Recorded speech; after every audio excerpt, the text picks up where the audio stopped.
प्रश्न बोलतोय मी शाळेला प्रश्न दिला होता त्याप्रमाणे त्यांनी मलाही प्रश्न दिला होता आणि त्या प्रश्नाने सांगितलं होतं एकदा ब्रह्माने देव शंकराला कैलास पर्वतावर जाऊन विचार करू लागले. कैलास पर्वतावर जाऊन विचार लागले सर्व जगाचा संहार दूर माझ्या रूपाने सृष्टी उत्पन्न करतो. एकदा ब्रह्माने देव शंकराला कैलास पर्वतावर जाऊन विचारू लागले सर्व जगाचा संहार तूच माझ्या रूपाने सृष्टी उत्पन्न करतो. मधील पूर्णविराम आणि स्वल्पविराम पतन नाही वाक्य कसं बघा.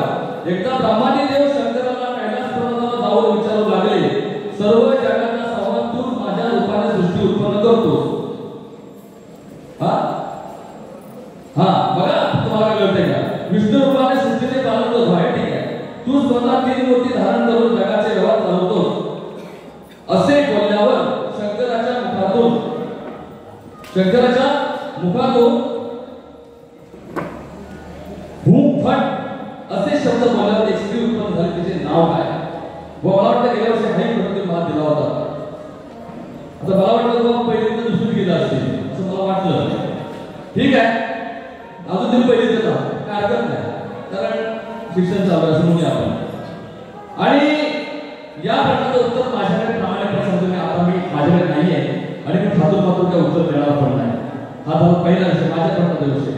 तुमच्या प्रश्नाचा विषय तुम्ही मला माझ्या प्रश्नाचा विषयाचे प्रश्न विचारला होता की जसे भगवान शिवाचे शिवगण त्याचप्रमाणे लक्ष्मीच्या गणांना काय म्हणतात आणि त्यांच्या लक्ष्मीच्या गणाचा प्रमुख कोण आणि त्यांच्या अधिपतीला काय म्हणतात. व तुम्हाला प्रश्न सांगितलंय की लक्ष्मीच्या गणांच्या प्रमुखाला भगवान विष्णू म्हणतात आणि त्यांच्या गणाच्या प्रमुखाला मला श्रीधर असं नाव ऐकवलं असं म्हणतात. ऐकतो प्रमाणे सांगतोय. माझं इथे तुम्हाला आवाहन आहे. जर तुम्ही दिलेलं उत्तर तुमच्याकडे असेल तुमच्याकडे या उत्तराचा पुरावा असेल तर कृपया तुम्ही घेऊन या. बरोबर त्या उत्तरामध्ये माझ्या ज्या पद्धतीने कारण माझ्या उत्तराशी ते उत्तर जुळत नाही पहिली गोष्ट म्हणजे. कारण माझ्याकडे उत्तर वेगळं आहे. माझ्या प्रश्नाचा काही थोडाफार कळला आहे तो कळले त्यामध्ये अंश नाही आहे.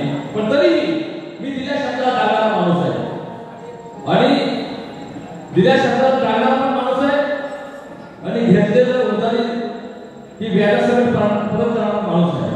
आणि म्हणतो तर तुमचे गुरुवर्य तुमचे वस्ताद